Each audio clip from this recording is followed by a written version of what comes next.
Did you know the Masters tournament makes $0 from domestic TV rights? While other major sporting events fight for billion-dollar broadcast deals, Augusta National literally gives away their rights to CBS and ESPN for free. But here's the crazy part. Augusta National deliberately rejects these massive paydays as part of their strategy. This approach has transformed the Masters into golf's crown jewel tournament. Have you ever wondered how refusing money could actually increase your influence? In the next few minutes, I'll reveal how this counterintuitive business model has made Augusta National more powerful and profitable than conventional wisdom would suggest possible. When you tune into the Masters, you're witnessing something completely backwards in the world of sports broadcasting. While the NFL just signed a $110 billion media deal and the NBA is chasing $75 billion for their next contract, Augusta National Golf Club does something that would make any sports business executive choke on their coffee. They basically give away their broadcast rights for free. CBS has been broadcasting the Masters since 1956 without paying traditional rights fees, and ESPN operates similarly for early rounds. Augusta National only requires networks to cover production costs, forgoing an estimated $150 to $200 million annually that a typical sports property would demand. The financial sacrifice comes with Augusta National maintaining absolute control over tournament presentation. They limit commercials to just 4 minutes per hour compared to the 18 to 20 minutes in typical PGA Tour broadcasts. This creates a viewing experience that feels entirely different from modern sports television, like a carefully curated museum exhibition where each visual element serves the overall aesthetic. This control extends throughout every aspect of the broadcast. Augusta National dictates camera positioning, keeping certain areas of the property off-limits to preserve the club's mystique. They maintain approval rights over commentators, having removed analysts who've criticized the tournament in the past. The broadcast booth operates under unique linguistic protocols. Commentators must refer to spectators as patrons, the rough as the second cut, and speak in reverent tones that differ markedly from other tournaments. This verbal landscape creates an atmosphere of tradition and respect. The production itself follows Augusta's strict guidelines. You won't find camera drones flying over Amen Corner or shot tracer technology on every tee shot.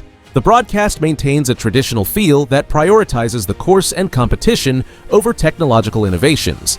As golf writer Jeff Shackelford noted, they're the only entity in sports that tells the network how to televise their event. Augusta National also controls which players appear on screen, focusing on those in contention rather than just featuring big names. This approach creates a purer focus on the competition itself, making the broadcast feel more like theater than typical sports coverage.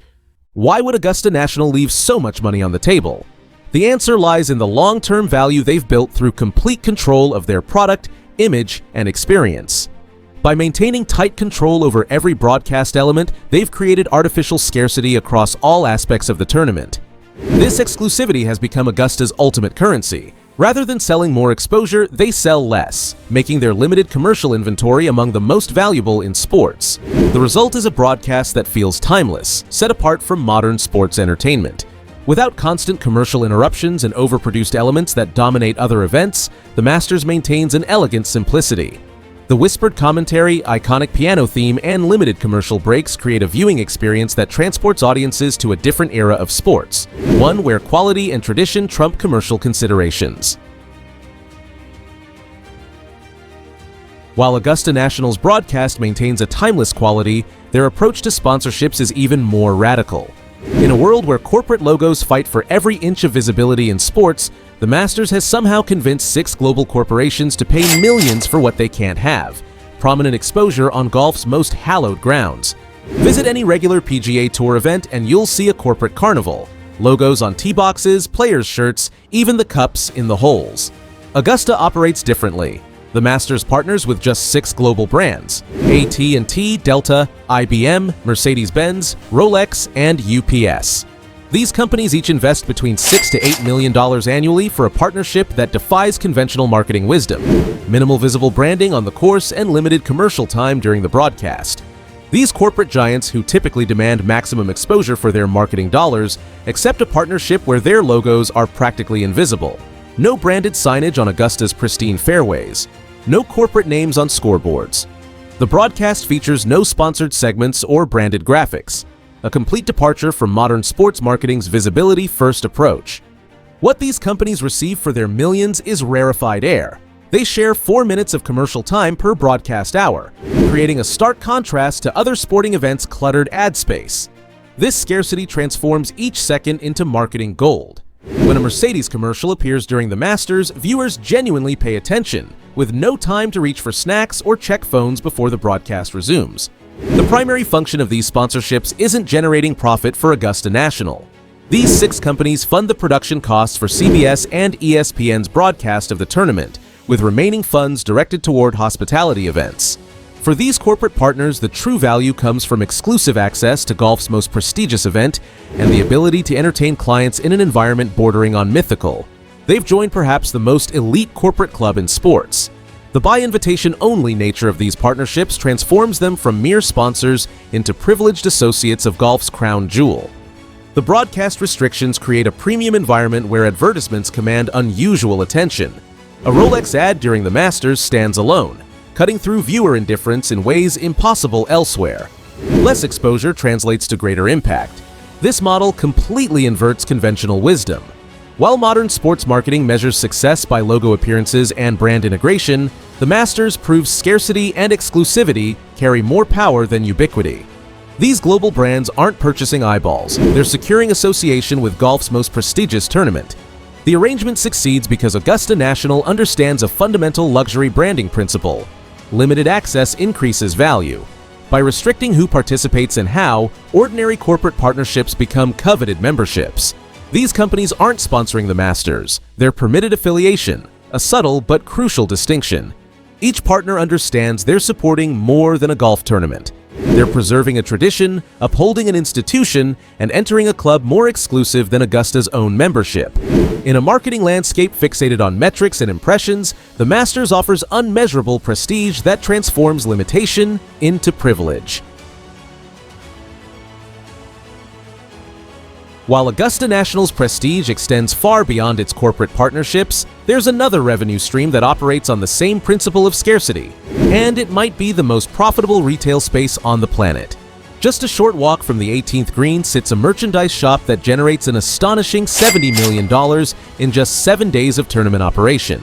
That's $10 million daily, or roughly $1 million per hour during peak business hours.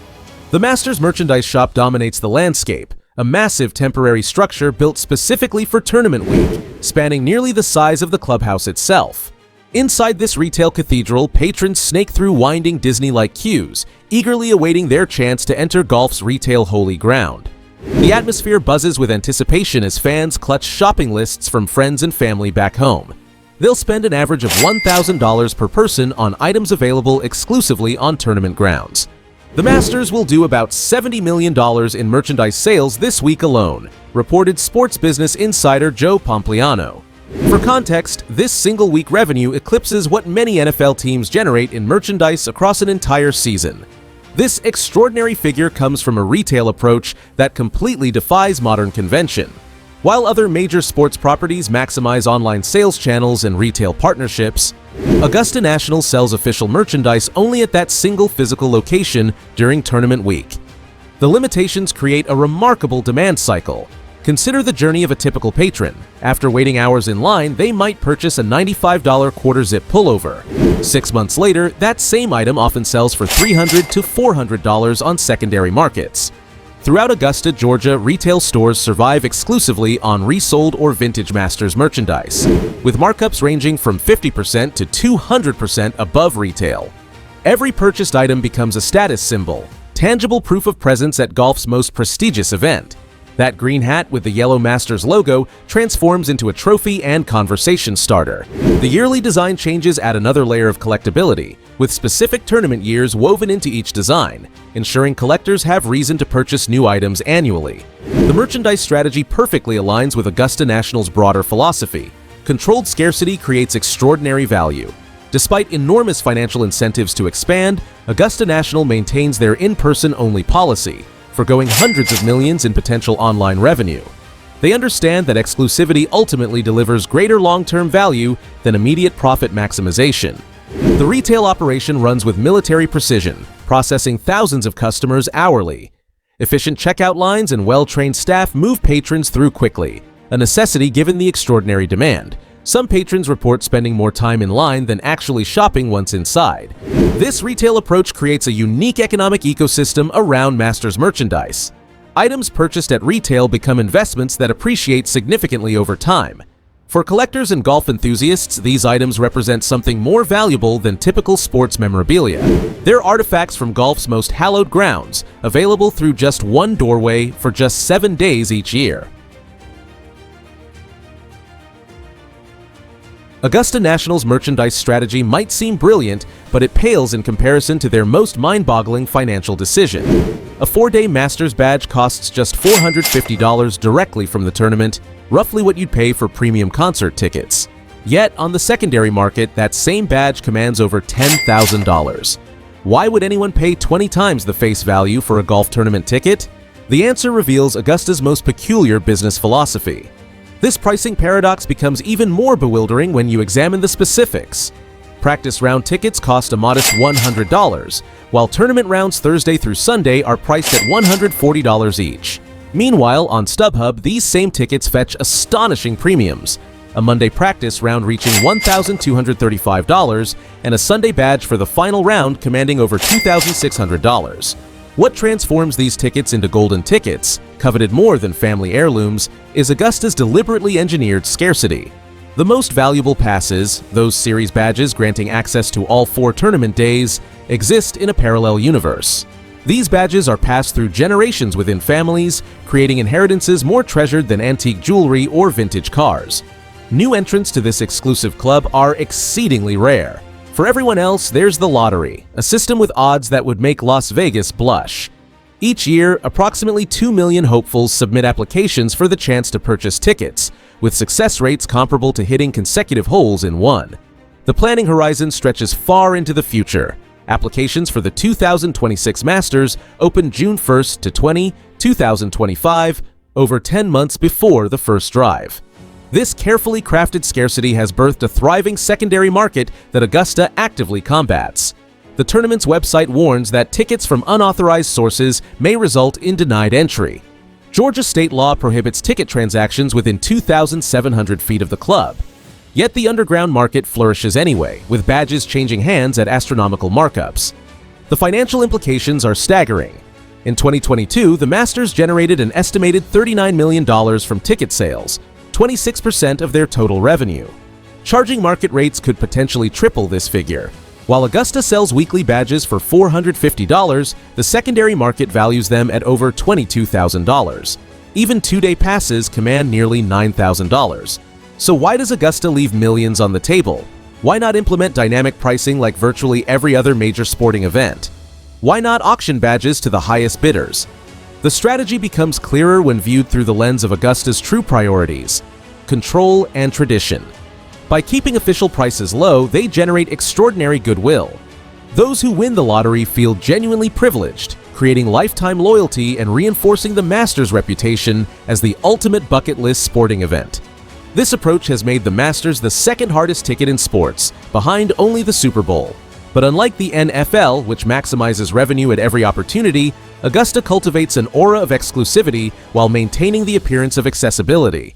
Their message is subtle but clear. Anyone can attend the Masters if you're patient enough, lucky enough, or wealthy enough to find a way in.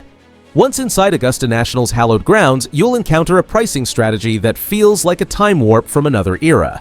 When you approach the concession stands at the Masters, something peculiar happens. Your wallet doesn't quiver in fear. While the Super Bowl charges $18 for a beer and MLB stadiums demand $12 for a hot dog, Augusta's green-wrapped pimento cheese sandwich costs just $1.50. And that's not a special promotion. That's the regular price it's maintained for decades.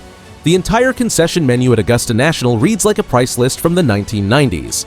A full meal at the Masters, sandwich, chips, and a beer will set you back less than $10, compared to $30 plus at an NFL game. The famous egg salad sandwich costs $1.50, BBQ sandwich $3, domestic beer $5, and imported beer tops out at just $6, while similar venues charge double or triple these amounts. Augusta National could effortlessly raise prices without affecting attendance. With tickets already the most coveted in golf, where people spend thousands just to enter, patrons certainly wouldn't hesitate paying a few dollars more for food. By maintaining these artificially low prices, the Masters deliberately forgoes millions in potential revenue that visitors would willingly pay. Behind the scenes, Augusta National's concession operation demonstrates remarkable efficiency. During tournament week, stands serve thousands of hungry golf fans with military precision. Lines move quickly despite massive volume, a deliberate choice prioritizing patron experience. Unlike modern venues that intentionally slow service to encourage higher spending, Augusta wants you back on the course watching golf, not standing in line. The menu itself embodies the tournament's consistency. You won't find trendy fusion dishes or artisanal options, just simple Southern-inspired classics that have satisfied patrons for generations. While other sporting venues constantly innovate menus to justify price increases, Augusta National maintains, "We know what works, and we're sticking with it." These low prices transform patron behavior. The typical concession anxiety vanishes. That mental calculation of, "Should I really spend this much?" disappears. Visitors freely purchase multiple items, sample different options, and share food with others in their group. The aroma of pimento cheese sandwiches mingles with the scent of azaleas as patrons savor affordable treats under Georgia pines, creating sensory memories that last a lifetime. This pricing approach generates extraordinary goodwill. Conversations with Masters attendees inevitably highlight the affordable concessions as part of what makes the tournament special.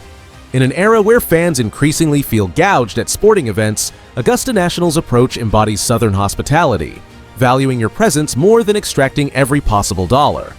While food operations generate major profits at most sporting venues, Augusta National deliberately limits this revenue stream. Like their approach to broadcasting, sponsorships, merchandise, and ticketing, it reflects a philosophy valuing long-term prestige over short-term profit. The true strategic genius lies in how these affordable concessions enhance the overall Masters experience. Combined with the tournament's other unique qualities, they create an environment where traditions matter more than trends and where the patron experience reigns supreme. People leave Augusta National remembering both exceptional golf and the complete sensory experience, including those inexpensive sandwiches that have become culinary icons in sports. Behind Augusta National's carefully crafted experiences and rejection of excessive profits lies perhaps the most fascinating contradiction of all. The same organization that leaves millions in potential revenue on the table every year gave away a staggering $18.7 million to charity in 2022 alone. This represents a fundamental piece of the Masters identity that operates with the same calculated precision as everything else at Augusta.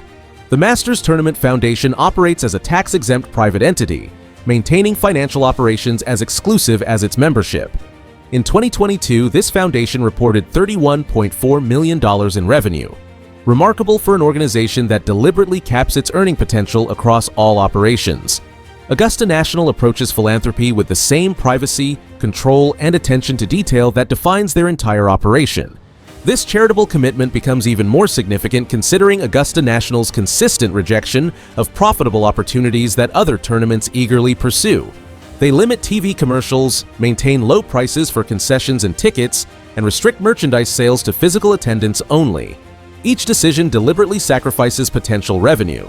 Yet this same organization maintains one of golf's most substantial charitable foundations. The foundation's impact extends globally, supporting golf development across all competitive levels. From youth programs introducing children to golf to collegiate scholarships, helping promising athletes pursue dual paths in education and sport, Augusta's philanthropic vision transcends local boundaries. Consider the story of Elijah, a young golfer from an underserved Atlanta community who received foundation support for equipment, coaching, and eventually a college scholarship, transforming his life trajectory through golf while never setting foot on Augusta's grounds.